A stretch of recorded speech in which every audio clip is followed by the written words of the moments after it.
বিসমিল্লাহির রহমানির রহিম। প্রিয় দর্শক, মৃত্তিকা অ্যাগ্রো ফিড মিলের পক্ষ থেকে সবাইকে শুভেচ্ছা ও স্বাগতম। এই মৃত্তিকা অ্যাগ্রো ফিড মিলের অবস্থান পাবনা জেলার ভাঙ্গুড়া থানা। আর এখান থেকে মূলত 30টি উপাদান দিয়ে একটি মিক্সার ভুসি অর্থাৎ দানাদার খাবার তৈরি করা হয়, যে খাবার গাভী গরুকে খাওয়ালে দুধ বৃদ্ধি হয় এবং ষাঁড় গরুকে খাওয়ালে কিন্তু দ্রুত হৃষ্টপুষ্ট হয়ে যায় এবং গাভী গরু ষাঁড় গরু সহ কিন্তু সকল প্রকার গবাদি পশুকে আমাদের এই মৃত্তিকা অ্যাগ্রো ফিডের মিক্সার ভুসিটি আপনি খাওয়াতে পারবেন।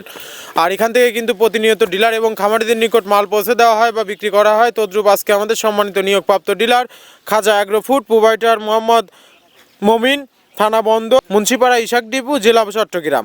যারা বন্দর, চট্টগ্রাম বা মুন্সিপাড়া, ইসাক ডিপুর আশেপাশে আছেন, তারা কিন্তু আমাদের সম্মানিত ডিলার মমিন ভাইয়ের সাথে যোগাযোগ করলে কিন্তু আমাদের মৃত্তিকা অ্যাগ্রো ফিডের 30 আইটেম মিশ্রিত দানাদার খাবার কিন্তু সংগ্রহ করে আপনার খামারে আপনি যুক্ত করতে পারবেন। এখানে কোনো প্রকার কেমিক্যাল ব্যবহার করা হয় না। এটা টোটালি ন্যাচারাল এবং অর্গানিক ফিড, যে ফিড আপনার গবাদি পশুর পার্শ্ব প্রতিক্রিয়া করবে না। আমরা অনেক সময় দেখে থাকি যে খামার ব্যবস্থাপনায় গাভী গরুর মেজর সমস্যা, গাভী গরু সঠিক সময় হিটে আসে না এবং সঠিক সময় হিটে আসলে কিন্তু সেটা কনসেপ্টের সমস্যা। এটা মূলত ভেজাল দানাদার খাবারের জন্য হয়ে থাকে।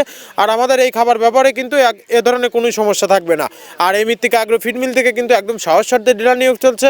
এখান থেকে ডিলার নেওয়ার নিয়মাবলী, এখান থেকে ডিলার নিতে আপনাকে কোনো প্রকার অগ্রিম টাকা জামানত রাখতে হবে না এবং আপনাকে কোনো প্রকার মাল বিক্রয়ের মাসিক টার্গেট দেওয়া হবে না। আপনার এলাকাতে আপনি যতটুকু মাল বিক্রি করতে পারবেন ততটুকু আমাদের এখান থেকে ততটুকু মাল নিয়ে আপনার যাত্রা আপনি শুরু করতে পারবেন।